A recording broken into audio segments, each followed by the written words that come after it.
This year, Ukraine will receive a new SAM-PT air defense system from France and will test it against ballistic missiles.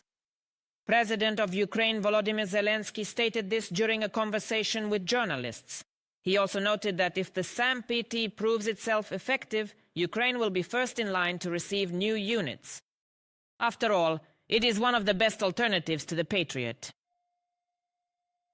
We will see if the new SAM-T can shoot down ballistics. This year we received a system that we will test against ballistic missiles. If everything works out, it will be a good long-term help. If we and the French succeed and can shoot down ballistics, it will be the first such alternative to the Patriot. Volodymyr Zelensky, president of Ukraine, during a conversation with journalists. Putin never wanted to end the war against Ukraine. He was simply afraid of President Donald Trump and pressure from the United States. This was stated by Volodymyr Zelensky. The president noted that the Kremlin dictator intentionally pretended to agree to negotiations, and according to the Ukrainian leader, Washington should also put more pressure on Moscow. Otherwise, instead of good faith negotiations, Putin will continue to issue his ultimatums, such as demanding the withdrawal of the armed forces of Ukraine from Ukrainian territories. The situation around Iran is bringing him more money. The easing of sanctions imposed against Russia is also helping him. Our intelligence reports that due to all the sanctions imposed by the United States and the European Union, as well as our strikes on Russian energy infrastructure, Russia faced a deficit of over $100 billion in 2026 alone. Now we see that they earned about $10 billion in 2 weeks of war in the Middle East. This is truly dangerous. This gives Putin more confidence that he can continue the war. Volodymyr Zelensky, president of Ukraine, in an interview with CNN. All Nordic countries feel a threat from Russia. This was stated by Finnish Prime Minister Petteri Orpo during a joint press conference of Nordic leaders in Oslo.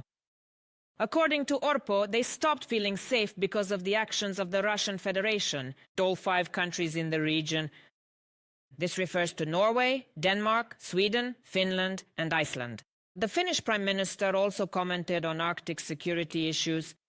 He noted that NATO is finally moving in the right direction to protect the Arctic. It must be understood that Russia will remain the greatest threat to us and other Nordic countries for a long time. That is why we must jointly strengthen Arctic security. More Arctic capabilities are needed. We must plan and practice together in the north. Petteri Orpo, Prime Minister of Finland, during a press conference. Kristina Dombrovska will report. And afterwards, my colleague Yuri Kulinaich and I will continue our news marathon and discuss all the most important current topics with our guests. Be sure to stay with us. On the night of March 14th, Russian troops launched a massive attack on Kyiv and the Kyiv region with missiles and drones. The Russians hit the capital with ballistic missiles. In the Kyiv region, 5 people were killed as a result of the shelling. Another 22 were injured. This was reported by the head of the regional military administration, Mykola Kalashnik. In particular, 3 people died in Brovary as a result of the strike. This was reported by the city authorities. We went down to the basement and then those explosions again. God, when will this all end? Oh God. I think we'll most likely have to move because there are no windows. They were blown out. The doors were blown out too. We'll probably be looking for a new place to live. We were in another room. We were in another room where we were supposed to stay. No glass left, nothing. We got lucky and came out unscathed, but other people were hurt. We're helping, clearing the debris at our place for now, and then we'll see what they say. On March 14th, Russian occupiers shelled a residential neighborhood in Sumy. Private houses were damaged and a large-scale fire broke out. There were no fatalities or injuries. As reported by the State Emergency Service of Ukraine, due to the threat of repeated attacks, rescuers had to temporarily suspend work and go down to the shelter. The Russian army continues to shell passenger trains. The day before, in the Sumy region, the invaders hit a suburban train. As a result of the attack, the driver's cab caught fire. Rescuers extinguished the fire despite the danger of a repeated strike. There were no casualties. 4 people, including children aged 11 and 16, were injured after Russian shelling of the Zaporizhia region. As a result of the strike, a fire broke out in a residential building. The blast wave damaged neighboring buildings. I was in the kitchen. I wanted to fry some pies. When it hit, the kitchen window flew out, then in the living room, the bedroom. Everything started roaring. I was running, I got hurt, but not badly. I have no strength left. They took away the years of our retirement when we could still just live a little. Around 10 o'clock in the morning, Russian occupiers opened fire on the center of Kherson. Once again, they targeted residential buildings. As a result, 3 children were injured. 2 women were trapped under the rubble of the houses. They were rescued by employees of the State Emergency Service of Ukraine. It's a good thing we were in that room, further back.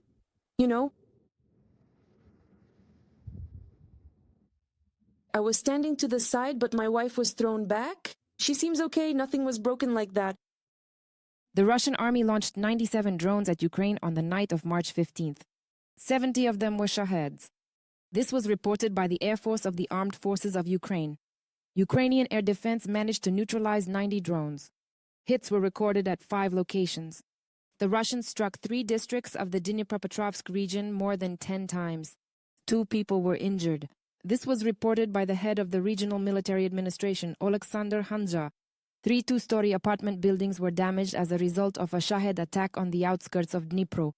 Dozens of windows were blown out and a car burned down. A 73-year-old man was injured. Everything fell on the child's head. I cleared it and quickly ran out over the glass, but nothing could be seen because of the fog and smoke. Moscow ignores diplomacy and continues to strike Ukraine instead of negotiating. This week alone, the invaders used over 1,700 drones, more than 1,500 guided bombs, and 86 missiles, including over 20 ballistic ones, to attack peaceful Ukrainian cities. The president of Ukraine stated that each of these missiles contains at least 60 foreign components supplied to Russia in bypass of sanctions. Volodymyr Zelensky emphasized that the Putin regime is betting on drone terror. And he added that according to Ukrainian intelligence, the Federation has significantly increased orders for the production of various types of drones, FPV, long-range Shaheds, and fiber-optic ones. Thus, in 2026, the Kremlin expects to produce about 7 million FPV drones. Lifting sanctions on Russia will not help the world, it will only help Russia. Perhaps for some countries it will become a bit easier for a very short time in terms of energy supply volumes, but we've already been through all that.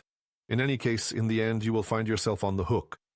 We remember the gas crisis, the intimidation and pressure from Russia, and the reproaches. But now we see that Europe has become more independent as a result. Easing the pressure could make individual countries dependent on the Russian Federation, Volodymyr Zelensky emphasized. A similar position was voiced by the Minister of Foreign Affairs of Estonia, Margus Tsahkna. He warned that any easing of pressure on Moscow could only strengthen its military potential, and he urged not to make concessions that fuel the Kremlin's war machine. These attacks are another reminder that Russia has no intention of ending its campaign of terror. We must not weaken the pressure. Every concession only fuels the Kremlin's war machine. Our responsibility is to stop it decisively and forever. Margus Tsahkna, Minister of Foreign Affairs of Estonia, on the social network X. On March 15th, Ukraine introduced sanctions against Russian and Iranian companies, as well as citizens serving the military-industrial complex of Russia. The list includes 130 individuals and 48 legal entities.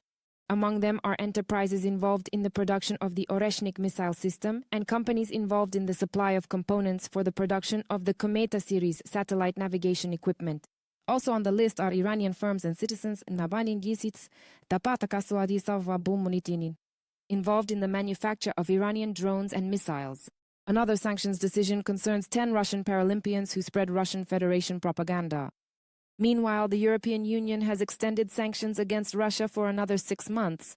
This refers to personal restrictions for the aggression of the Russian Federation against Ukraine. Approximately 2,600 citizens and companies from Russia were included in the individual lists. They are subject to travel bans, and their assets are being frozen, the European Commission stated. The European Union reaffirms its unwavering and steadfast support for the independence, sovereignty, and territorial integrity of Ukraine within its internationally recognized borders. The EU remains determined to maintain and increase pressure on Russia to end its brutal war of aggression and engage in meaningful peace negotiations. From the statement of the European Council, the EU emphasized that it will continue its comprehensive support for Ukraine, economic, humanitarian, military, and diplomatic. The Group of Seven will also not lift sanctions on Russian fuel amid the war in Iran. German Chancellor Friedrich Merz is certain that the pressure must only be increased. And 6 out of 7 members of the Group of Seven were clearly of the opinion that we should not lift sanctions against Russia. and we were somewhat surprised to hear that the American government had decided otherwise. That is definitely not our point of view. We share the opinion of 6 out of 7 that this should not be done because Russia benefits from it, and we see this as the right direction. We must put more pressure on Russia to end this terrible war as soon as possible. At the same time, the United States will reinstate sanctions against Russian oil after the crisis in the Middle East is over. This was announced by U.S. President Donald Trump. Earlier, the head of the White House explained that the easing of restrictions is temporary and necessary to curb global oil product prices. Meanwhile, Kyiv is ready to hold negotiations with Russia in any country, the USA, Turkey, Switzerland, or the United Arab Emirates, President Volodymyr Zelensky stated. He noted that the American side proposed a meeting only on its territory due to security concerns regarding the situation in the Middle East. Ukraine confirmed its readiness to participate in negotiations in any state. The negotiations were supposed to be on Wednesday or Thursday, but the American side asked to postpone them.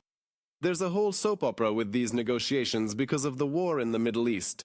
The Americans said they are ready for a meeting, but only in America, because of the war and the security situation. They are currently prohibited from leaving the United States. And we confirmed that we are ready to fly to Miami or Washington. What will the Americans choose? Volodymyr Zelensky insists on the need for a meeting with his American counterpart, Donald Trump. He noted that he had not spoken with the head of the White House regarding the easing of American sanctions against Russian oil. At the same time, he emphasized that Trump knows the Ukrainian position on this matter. Kristina Dombrovska for the Freedom TV channel.